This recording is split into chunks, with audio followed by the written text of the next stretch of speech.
ফ্রান্সের মার্টিকোস বন্দর থেকে সরাসরি হাজির হয়েছি। এই বন্দরের অবকাঠামো বা স্ট্রাকচার কেমন, এখানে কি কি ফ্যাসিলিটি আছে, কি কি ধরনের জাহাজ আছে, এই টার্মিনালে কি কি অ্যাক্টিভিটি চলতে থাকে, এবং আমরা এখন যেই অবস্থানে আছি বন্দরে কার্গো ডিসচার্জ চলছে, এই বন্দর থেকে সমুদ্র, পাহাড় এবং শহরের ভিউ কেমন সেটাও শেয়ার করব। ভিডিওটি একটু লম্বা হতে পারে, আশা করি ধৈর্য ধরে দেখবেন, তাহলে অনেক কিছু দেখতে এবং জানতে পারবেন। আমি ভিডিও কন্টিনিউ করছি। বাইরের ভিউ দেখানোর আগে প্রথমে শুরু করি ভিতরের ভিউ। আমি এখন হুইল হাউস বা নেভিগেশন ব্রিজে আছি, যেখান থেকে জাহাজ চালানো হয়। এখানে জাহাজ স্পেশালি অ্যাট সিতে থাকতে, সেলিং অবস্থা থাকলে নেভিগেশন ওয়াচ কিপাররা থাকে, অফিসার থাকে, ক্রু থাকে এবং সিমেন্ট থাকে।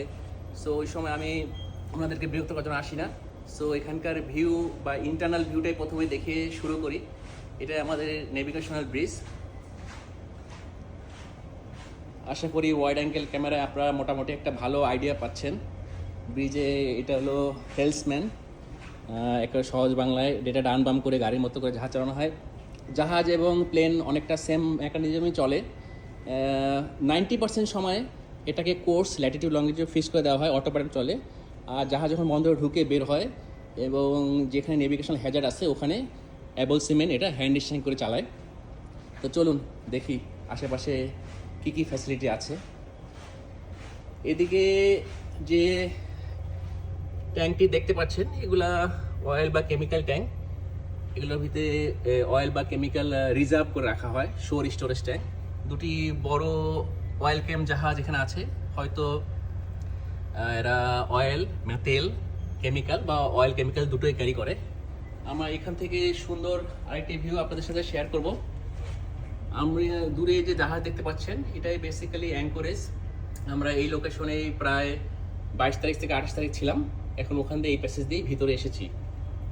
দেখতে পাচ্ছেন সুন্দর একটি জাহাজ, সম্ভবত বাল ক্যারিয়ার। এটিকে পাইলট বোট অ্যাসিস্ট করছে, টাগ বোটও আছে, ভিতরে নিয়ে যাচ্ছে। এখান থেকে শহরের ভিউ মোটামুটি সুন্দর দেখা যায়। এই শহরটি সমুদ্র তীরবর্তী এবং পাহাড়ের পাদদেশে অবস্থিত। সিমসাম, নিরিবিলি, চুপচাপ, কোয়াইট, লোকজনের ডেন্সিটি বা ঘনত্ব খুব কম। এই মুহূর্তে যেহেতু কার্গো ডিসচার্জিং বা খালাস চলছে, বাইরে যে ভিডিও করা অ্যালাউড না। আমি আপনাদের দেখাচ্ছি একটি সুন্দর দৃশ্য। এই যে পাইপগুলো দেখতে পাচ্ছেন, এর বাইরে বরফ অ্যাকোমোডেট হয়েছে। পাইপের ভিতর দিয়ে -42 ডিগ্রি টেম্পারেচারের এলপিজি যখন পাস করছে তখন পাইপটি প্রচণ্ড ঠান্ডা হয়েছে। বাইরের বাতাসে যে জলীয় কণা আছে সেটাই কনডেন্স হয়ে ঘনীভূত হয়ে বরফে পরিণত হচ্ছে। এখান থেকে আমরা ডিসচার্জ করছি 4টা ট্যাঙ্ক থেকে, 1 2 3 4। এখান থেকে গিয়ে এই জায়গায় ভ্যাপোরাইজার আছে, ভ্যাপোরাইজারে এই -42 ডিগ্রি সিওটার মাধ্যমে গরম হয়ে +2 ডিগ্রি হচ্ছে। তারপরে এই যে পাইপটি দেখতে পাচ্ছেন এটি হলো লোডিং বা ডিসচার্জিং আর্ম। এই পাইপের মাধ্যমে কার্গো চলে যাচ্ছে সরাসরি পোর্ট ফ্যাসিলিটি। তার কারণে ওনাদের রিসিভিং রিকোয়ারমেন্ট হলো +2 ডিগ্রি সেলসিয়াসে ওদেরকে কার্গো দিতে হবে। এই টার্মিনালটি এলপিজি এলএনজি টার্মিনাল। এই যে আপনারা ব্লু বা নীল রঙের পাইপ দেখতে পাচ্ছেন, এটি তার একটি সংকেত। আর ওদিকে আপনাদের দেখায় তাহলে আপনারা স্পষ্ট বুঝতে পারবেন। এই দেখেন এই পাইপগুলো সাদা রঙের, এগুলো অয়েল বা কেমিক্যাল ট্যাঙ্কারের টার্মিনাল। এই জেটিতে বিভিন্ন সময় বিভিন্ন জাহাজ এসেছিল, তো এখানকার লোকজন নেমে পেন দিয়ে তাদের নাম লিখে রেখেছে স্মৃতিচারণের জন্য। আমাদের কোম্পানির একটি জাহাজেও তাদের ক্রু, অফিসার, ইঞ্জিনিয়ারদের নাম জেটিতে লিখেছে। খুব সুন্দর, আমার ভালো লেগেছে ব্যাপারটা। চলুন আপনাদের নিয়ে বাইরে যাই, বাইরের ভিউ শেয়ার করি।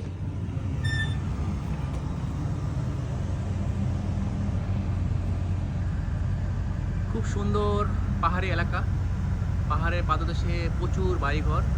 এদিকে যে আপনারা প্রচুর ট্যাঙ্ক দেখতে পাচ্ছেন, এগুলো অয়েল এবং কেমিক্যালের স্টোরেজ ট্যাঙ্ক। সরে আমাদের জাহাজ এই টার্মিনাল বা জেটিতে পার্ক করা, এটা আমাদের লাইফ বোট। আমরা শহরে যেতে হলে এখান থেকে গ্যাংওয়েতে নেমে হেঁটে এই পর্যন্ত যেতে হয়। ওখান দিয়ে তারপরে পোর্ট ফ্যাসিলিটি, ইন্টারনাল ট্রান্সপোর্টের জন্য একটি ক্যাব আসে এই জায়গায়। ক্যাব থেকে আমাদেরকে নিয়ে যায় ওই যে এটাই হলো গার্ড রুম।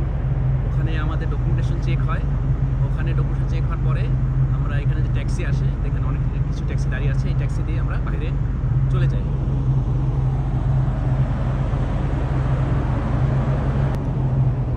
আপনারা তো সবসময় জাহাজের উপর অবস্থান করা অবস্থায় আমার ভিডিও এবং আমার চেহারা দেখতে হয়তো কিছুটা বিরক্ত। তো জাহাজের ভিতরে তথ্য বা কী কী অ্যাক্টিভিটিস চলে, কী কী জিনিস আছে আমি দেখানোর চেষ্টা করি। তো আমি চেষ্টা করবো একটা ভবিষ্যতে আরেকটা ভিডিও বানানোর, যেখানে আপনাদেরকে আমি জাহাজের বাইরের সাইডটাও দেখাবো। এখন আপাতত কথা না বাড়িয়ে আশেপাশে ভিউ এনজয় করেন। এদিকেও প্রচুর অয়েল কেমিক্যালের স্টোরেজ ট্যাঙ্ক, বাতাস, মৃদু বাতাস চলছে এখানে। আবহাওয়া খুবই চমৎকার, একটা অলমোস্ট পারফেক্ট বলা যায়। সি ওয়াটার টেম্পারেচার 18 ডিগ্রি আর outside air temperature 24 degree Celsius. বাইরে ঘোরাঘুরি করার জন্য একেবারে চমৎকার একটি ব্যাপার স্যাপার।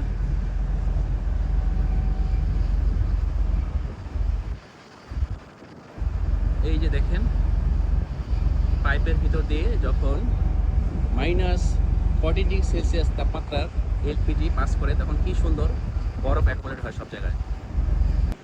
মাশাআল্লাহ, একই ফ্রেমে জাহাজ, পাহাড়, সমুদ্র সব কিছুই কাভার হয়েছে, খুব সুন্দর। এদিকে ব্যক্তিগত ইয়চ বা অ্যাডভেঞ্চার বোট দেখা যায়, সেলিং বোটও বলি আমরা, পালতোলা নৌকা, এগুলা প্রচুর। এখানে জেটি, ব্যক্তিগত ইয়চ রাখা জেটি এখানে প্রচুর দেখা যাচ্ছে। এগুলা কিছুক্ষণ পর পরই এই প্যাসেজ দিয়ে, এখান থেকে বের হয়ে এই প্যাসেজ দিয়ে ফুরফুর করে সমুদ্রের দিকে যায় এবং আসে।